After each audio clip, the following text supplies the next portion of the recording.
안녕하세요. 영혼의 승사 바람의 파이터 급시우입니다. 오늘은 MMF에 대해서 설명을 드리도록 할게요. MMF는 머니마켓 펀드의 약자로 우리말로는 머니마켓 펀드라고 합니다. 설명을 드리려고 하는 이유는 MMF에 역대 최대로 7조 2천억 달러가 쌓여 있기 때문입니다. 정부와 국채 펀드가 5조 9,146억 달러, 기업 어음이나 양도성 예금 증서, 변동금리 채권 등 상대적으로 위험도가 높은 자산에 투자가 되는 프라임 펀드가 1조 2,063억 달러, 면세 펀드가 1,282억 달러로 미국 연준의 높은 기준금리 유지와 함께 비교적 높은 수익률을 추구하는 투자자들의 자금이 계속해서 유입되고 있기 때문으로 분석이 됩니다. 쉽게 설명을 드리면 MMF는 투자자들이 맡긴 돈을 모아서 안전하고 단기적인 금융상품이나 자산에 투자하여 수익을 내는 초단기 금융상품입니다. MMF의 가장 큰 주요 특징은 바로 현금처럼 사용할 수 있는 높은 유동성입니다. 은행의 보통 예금처럼 필요할 때 언제든지 입출금이 자유롭습니다. 그리고 약속된 이자도 지급을 받을 수 있죠. 오늘 맡기고 내일 찾아도 약속된 이자를 받을 수 있습니다. MMF는 주로 국공채나 기업어음 그리고 양도성 예금증서와 같은 신용도가 높은 상품에 투자를 단행하기 때문에 원금 손실의 위험이 낮습니다.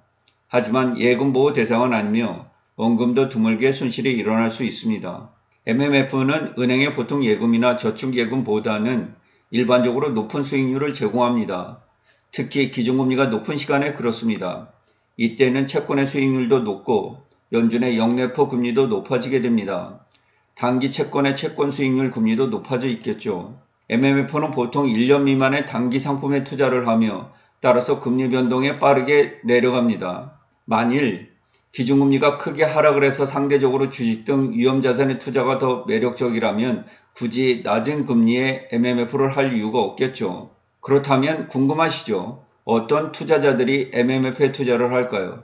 어떤 상황에 놓여 있길래 미국의 MMF에 7조 2천억 달러가 쌓여 있을까요? 미국의 S&P 500이 역사적 신고가를 기록하고 있는데 말이죠. 비트코인도 11만 달러가 넘어가고 있고 대부분의 자산군 가격이 오르고 있는 가운데 MMF에 많은 돈이 쌓여있다는 사실이 잘 믿기지를 않죠. MMF에는 이러한 투자자들이 투자를 하게 됩니다.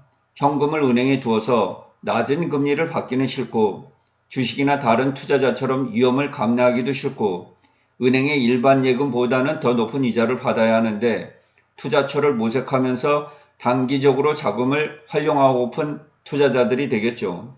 은행의 일반 예금은 너무 이자율이 낮으니까 대안을 모색하게 되는 것이죠. 그런데 돈을 맡기면 단기의 이자율이 높은 상품에 투자를 해서 되돌려주니까 이런 기대감을 갖고 있는 투자자들이 MMF에 돈을 맡기게 됩니다. 기업들도 단기적인 여유자금을 MMF에 넣어서 효율적으로 관리도 하고 높은 수익을 내기도 합니다. 그런데 문제는 이렇게 4% 내외의 단기 MMF에 돈을 묻어두기에는 주식과 비트코인 등 암호화폐 그리고 금 등의 고공행진이 이어지고 있다는 것이죠. 위험을 회피하는데도 돈이 몰리고 위험을 감내하는 곳에도 돈이 동시에 몰리는 현상이 일어나고 있습니다. S&P 500의 경우 2025년 연간으로 플러스 10.73% 상승하면서 6,512.61포인트로 역사적 신고가를 경신하고 있습니다. 문제의 근원으로 되돌아가 보면 미국 정부의 빚은 2025년 9월 37조 2천억 달러를 기록하고 있습니다. 2025년 의회 예산국은 1조 8천억 달러의 재정적자, 백악관 예산관리국은 2조 달러를 상회할 것으로 예측하고 있으며 민간경제 예측기관들은 재정적자가 2조 5천억 달러에 달할 것으로 예측을 하고 있습니다. 미국의 재정적자가 가중되는 이유는 버는 돈보다 지출이 더 크기 때문에 그렇습니다. 금리 인상으로 미국 정부가 발행한 국채에 대한 이자 비용이 크게 증가를 했고요. 베이비부머 세대의 은퇴로 사회보장 및 의료보험 등 의무 지출이 지속적으로 늘어나고 있으며 우크라이나 지원과 대중국 견제 등으로 인한 국방비 지출 증가와 인프라 투자 등 정부 지출이 여전히 높은 상황이죠. 이에 따라 미국 재무부는 2025년 3분기에 5,440억 달러 등 하반기에만 1조 달러 이상의 국채 발행이 예상이 되고 있습니다. 현재 미국의 1년 미만의 단기 국채 채권 수익률은 4% 초반에서 3% 후반대입니다.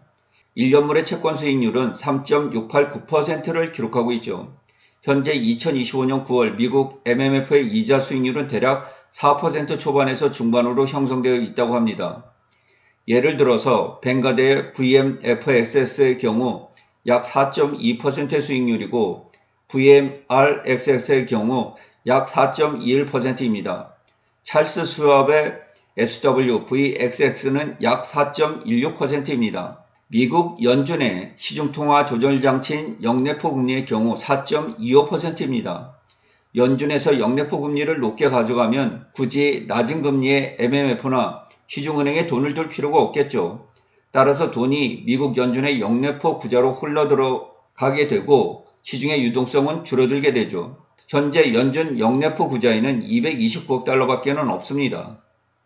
2023년 1월 2조 4천억 달러였던 것이 단기국채 매입하는데 모두 써버려서 영내포 구자는 바닥을 드러내고 있죠.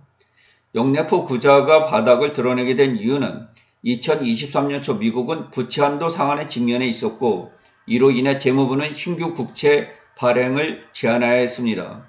정부 운영 자금인 재무부의 TGA 잔액이 크게 고갈이 되어 있었죠.